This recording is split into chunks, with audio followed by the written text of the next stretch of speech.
Survey says you're about to lose your mind. Welcome back, Nostalgia Junkies. Remember when game shows weren't just about spinning wheels or rattling off trivia answers? The 80s were a lawless wasteland of television madness, an era where producers basically threw darts at a wall covered in insane ideas and somehow convinced networks to greenlight them.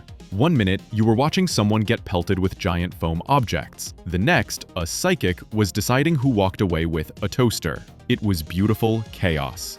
Today, we're counting down 10 game shows from the 80s that were so bonkers, so absolutely unhinged, they make modern reality TV look like a PBS nature documentary. So buckle up, smash that like button like it's a contestant buzzer, and subscribe for more retro insanity. Because yes, these shows really aired on national television. And yes, we've got the receipts to prove humanity temporarily lost its collective mind. Number 10. Mindreaders, 1979 to 1980. Are you a mind reader, yes or no? Will Brett Summers say yes? Did Bill Daly say no? We'll find out as we play a game of Hunch and ESP Mind Readers. Picture this. It's 1979, and some NBC executive suddenly decides, you know what television needs? Psychic powers. Mindreaders was a short-lived game show from Mark Goodson and Bill Todman, hosted by comedian Dick Martin, that aired on NBC from August 13, 1979 to January 11, 1980. And yes, it was exactly as ridiculous as it sounds. The format?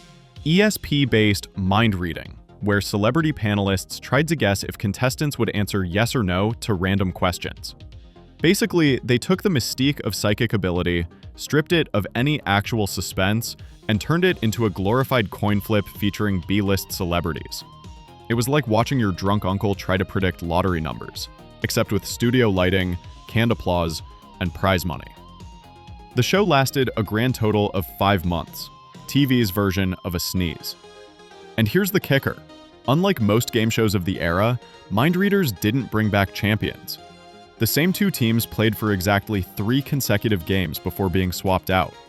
It's like the producers knew the psychic energy ran out after 3 rounds. Even the show didn't believe itself. Today, Mindreaders stands as a glorious relic of the late 70s ESP craze. A reminder that, for a brief, shining moment, television executives genuinely thought psychic powers could carry a primetime game show. Spoiler alert, they couldn't. Number 9. Hot Potato, 1984. We're here to play Celebrity Hot Potato. And here's our host, Bill Cullen. Hot Potato, and no, that's not just what contestants called this mess after it got canceled.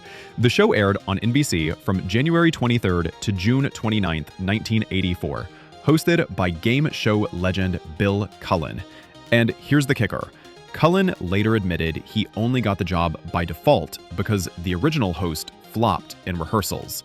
Nothing screams quality programming like, well, nobody else would do it, so here's Bill. The format? 2 3-member teams, always 3 of a kind, competing to answer survey-style questions, kind of like Family Feud. But here's where it got bizarre. Teams were built around oddly specific groups, like expectant mothers or left-handed people. Basically, it was Family Feud meets a hyper-targeted dating app. And the promotional photos? Pure nightmare fuel.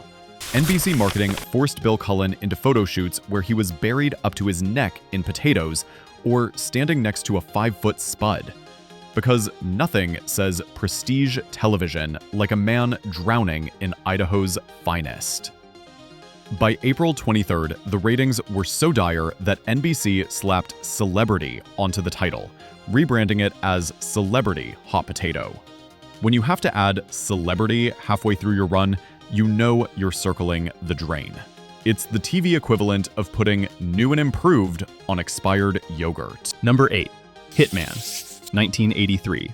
1/2 hour from now, you'll know enough about Cleopatra and the history of dogs to win $10,000 in cash if you were a contestant on Hitman. Hitman tried to cash in on the early 80s video game craze and ended up as a weird Pac-Man knockoff in spirit only. Because nothing screams interactive entertainment like watching other people flub trivia questions while the host casually drops Pac-Man references every 5 minutes. This short-lived NBC daytime show ran for exactly 13 weeks in 1983, hosted by Peter Tamarkin. Yes, before Press Your Luck made him a household name. The gameplay? Contestants sat through mini-documentaries and then answered questions about them.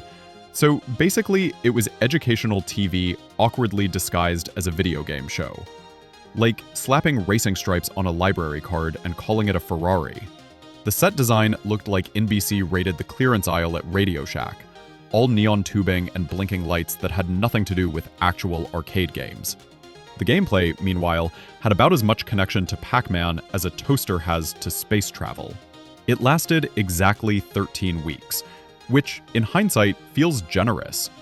NBC gave it just enough time to keel over politely in the graveyard of daytime television. Number 7. Chain Reaction, 1980.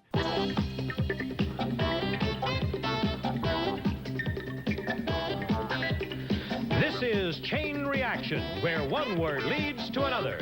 Now, Chain Reaction wasn't completely insane, but it had this strange, jittery energy that felt like watching someone have a nervous breakdown in slow motion. The concept was simple. Contestants had to connect words in chains. Easy enough on paper, until you threw them under hot studio lights, cranked up the dramatic music, and put them face to face with game show legend Bill Cullen, and later Chuck Woolery in the 1986 revival, giving them the kind of stare usually reserved for lie detector tests. The pacing was bizarre. The music would swell, the camera would zoom, and suddenly someone trying to connect banana to split looked like they were defusing a nuclear bomb. It turned a basic word association puzzle into a full-blown psychological thriller. And honestly, we were here for it.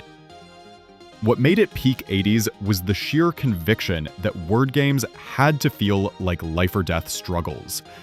Every correct answer was celebrated like they'd just cured world hunger.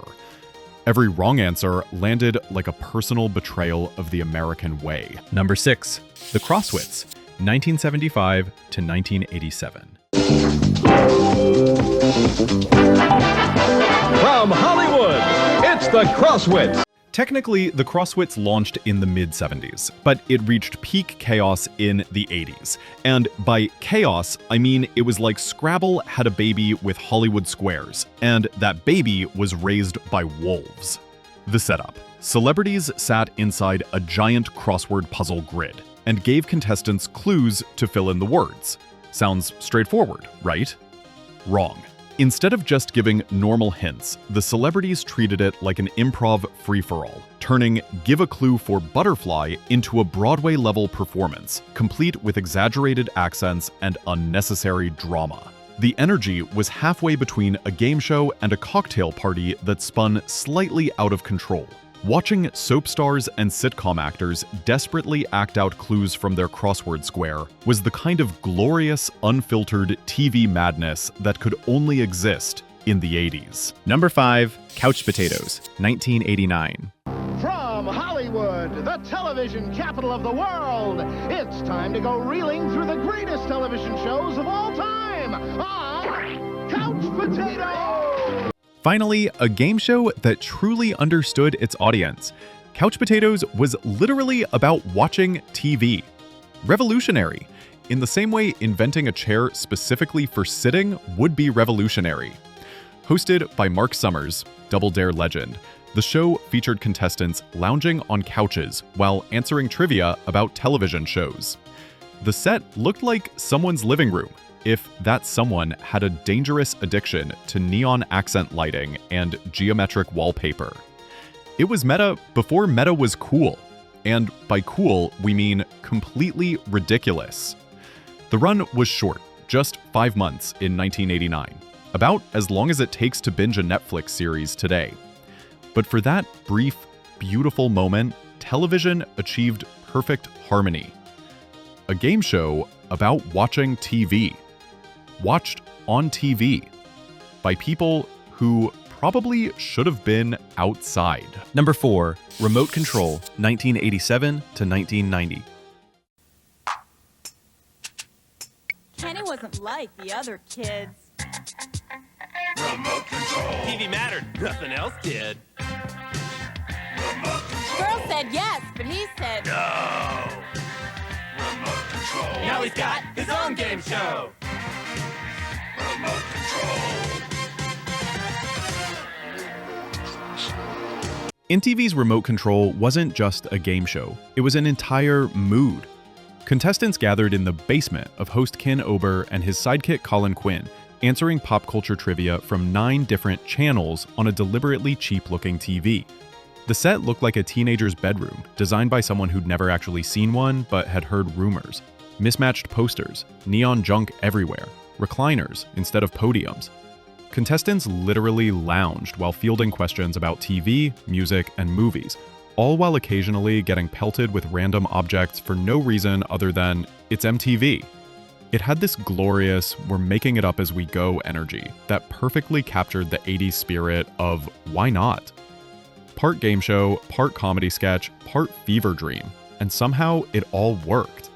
Colin Quinn's deadpan delivery of absurd categories made it feel less like a game show and more like hanging out with your funniest friends, who just happened to have a full studio backing them. And if that wasn't enough, future stars like Adam Sandler and Dennis Leary popped in for bizarre recurring bits. Remote Control was messy, ridiculous, and unforgettable. In other words, peak MTV. Number 3, Anything for Money, 1984. Today on Anything for Money, will this man drink wine made from the grapes crushed by dirty feet? If you ever wondered how far television would go to exploit human desperation, Anything for Money has your answer. And that answer is very far.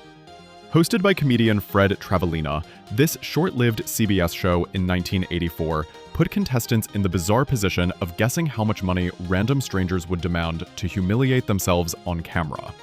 We're talking stunts like kissing a dog on the lips, pretending to be a mannequin in a store window, or eating something you definitely weren't supposed to. The format was basically Candid Camera meets The Price is Right, but with a touch of moral bankruptcy.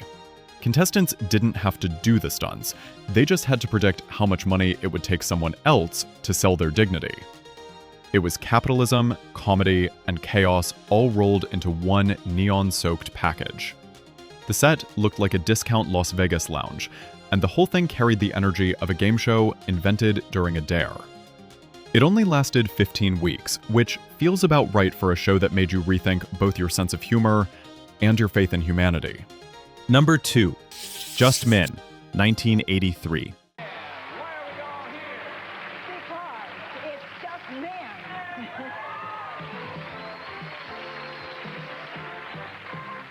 Just Men was basically the game show equivalent of a very niche dating app. Instead of swipe left or right, the gimmick was put a bunch of male celebrities on stage and have female contestants guess how they'd answer random yes-no questions. Because apparently NBC looked at the TV landscape and thought, you know what's missing? Gender-specific trivia with a side of awkward flirting. The format was simple. Men answered questions, women predicted their answers. But the execution was pure 80s oddball. The set looked like a cross between a sports bar and a spaceship, and the energy felt like someone had challenged traditional masculinity to a trivia contest. And nobody was quite sure who was winning. It only lasted 13 weeks, which is about as long as most people's patience when someone starts explaining the rules to an overly complicated board game. Still, it managed to make history. Host Betty White snagged a Daytime Emmy for Outstanding Game Show Host, making her the first woman ever to win the award. So for one brief, glorious moment, TV gave us a show that made you question society, gender roles, and most importantly, which celebrity panelist knew the most about household appliances? Number 1, Go, 1983 to 1984. Ladies and gentlemen, the name of the game is Go. And this week, the cast of Another World. And here we are, folks, the crown jewel of 80s game show insanity. Go wasn't just a game show. It was an experience that left viewers questioning their life choices and possibly their sanity. Hosted by Kevin O'Connell, yes, the guy who later became a Los Angeles weatherman, Go pitted two teams of contestants against each other in a frantic race to build questions one word at a time and then challenge the other team to answer them. On paper, it sounds clever. In practice, it felt like someone handed you a grammar exercise and then cranked the stress level up to 11. The set was a neon and plastic fever dream that looked like a McDonald's play place designed by someone on a week-long sugar rush. Contestants scrambled to shout words in sequence, bark answers under pressure, and generally behave like they were being chased by very polite but determined bees. What made Go truly special was its complete, unrelenting commitment to chaos. The rules bent, the pacing was manic, and the whole thing felt like organized confusion with a laugh track and prize money.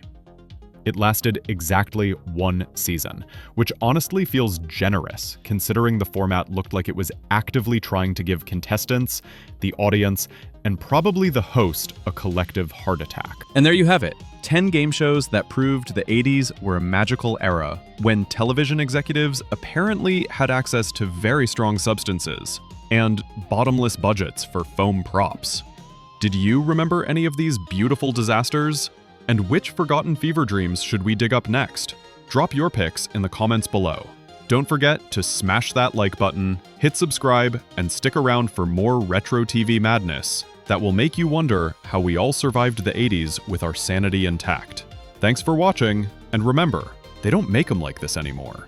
And honestly, that's probably for the best.